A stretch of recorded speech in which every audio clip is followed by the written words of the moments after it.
Good morning. Today I would like to talk about a problem one of my students had a few days ago.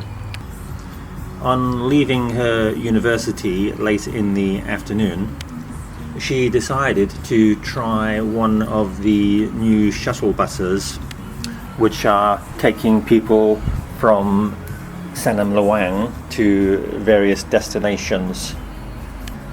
I'm sure you will have seen these free buses.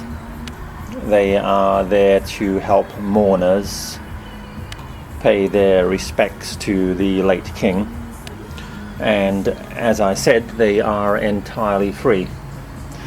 Anyway, she got on one of these buses thinking it was going to take her close to her home, but after sitting on the bus for a few minutes, she realized it was going in the wrong direction. She began to panic and at first couldn't decide what to do. So she spoke to the bus driver, who surprisingly kindly offered to take her to her home, or at least close to it. However, she politely declined, thinking that this would take the driver out of his way. So she got off the bus and hailed a taxi. She got into the taxi and realized it was getting late. It was beginning to get dark, and she was in a part of Bangkok she had not been to before. So she began to feel afraid, remembering all the stories of taxi drivers attacking their passengers, stealing from them, raping women. A few years ago, one of my students was robbed by a taxi driver.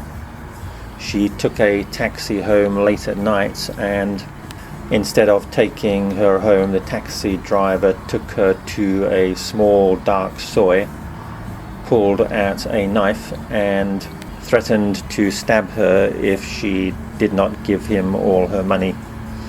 Of course, she had to comply, gave him all her money, and he then threw her out into the street at around 1 o'clock in the morning.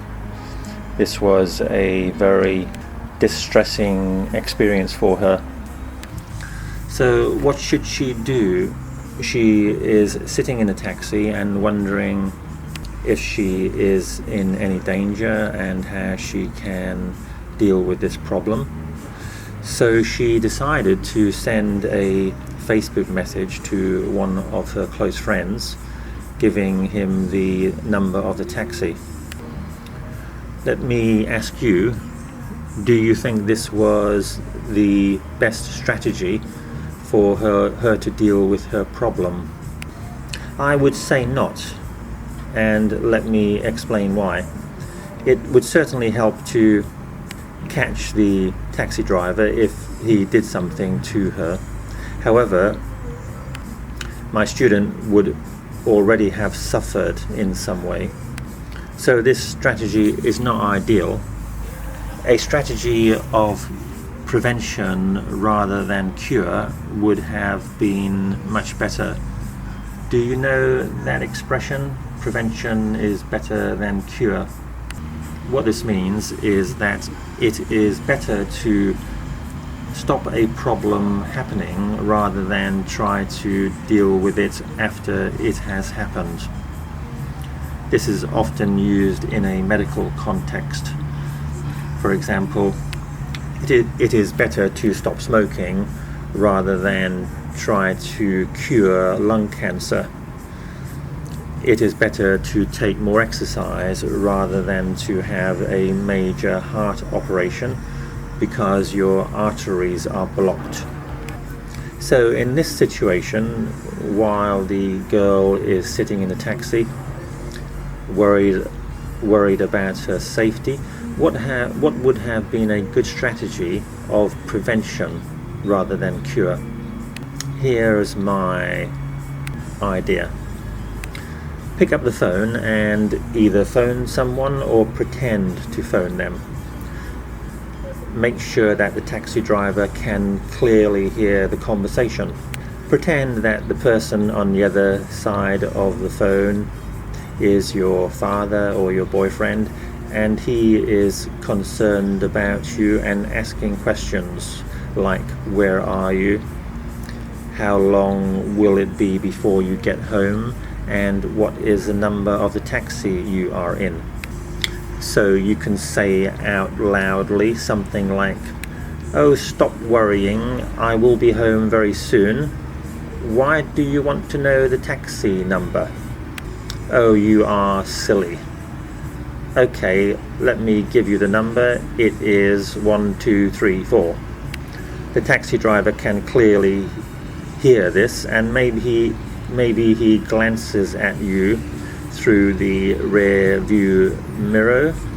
And what do? You give a smile and maybe a wink, as though to apologize for your friend's overly protective behavior. This will achieve two things. Firstly, it will tell the taxi driver very clearly that somebody else knows exactly where you are and which taxi you are in. So in the event of something happening, the police could locate who the driver was at that time. And in addition, you do not cause offense to the taxi driver, because he can see it is not you who is doubting his integrity, but some concerned boyfriend or father, which he should be able to understand. I think this is a simple example, but actually it's a model we can use for our whole lives.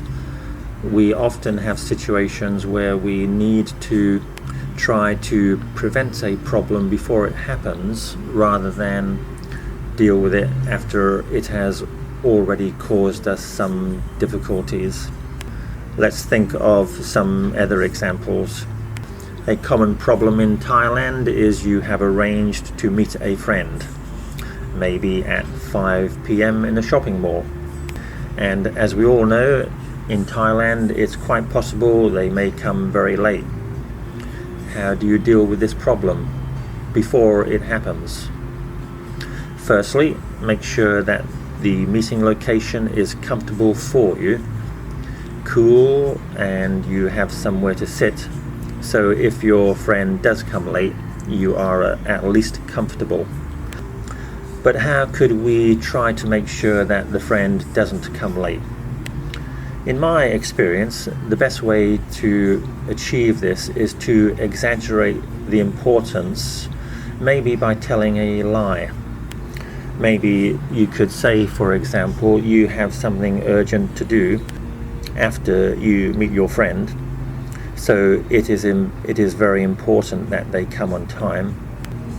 Or maybe you can ask them to telephone you before they leave their home to confirm that they have left. Or maybe you can ring them before you leave your home to confirm that they have left. You have to be very ingenious in life to avoid everyday problems which can nevertheless cause you stress and frustration. And many of these problems are to do with other people. Always assume Murphy's Law. Murphy's Law is the rule that if something can go wrong, it will go wrong. So always expect the worst and plan for it. Don't blithely walk into a situation blithely, innocently expecting everything to go just fine, because you are often going to be disappointed. Always assume the worst and plan to make sure, or try to make sure, it does not happen. So I hope this short talk has given you some insights in how to deal with life's problems. and will help you to make your life run more smoothly. Bye for now.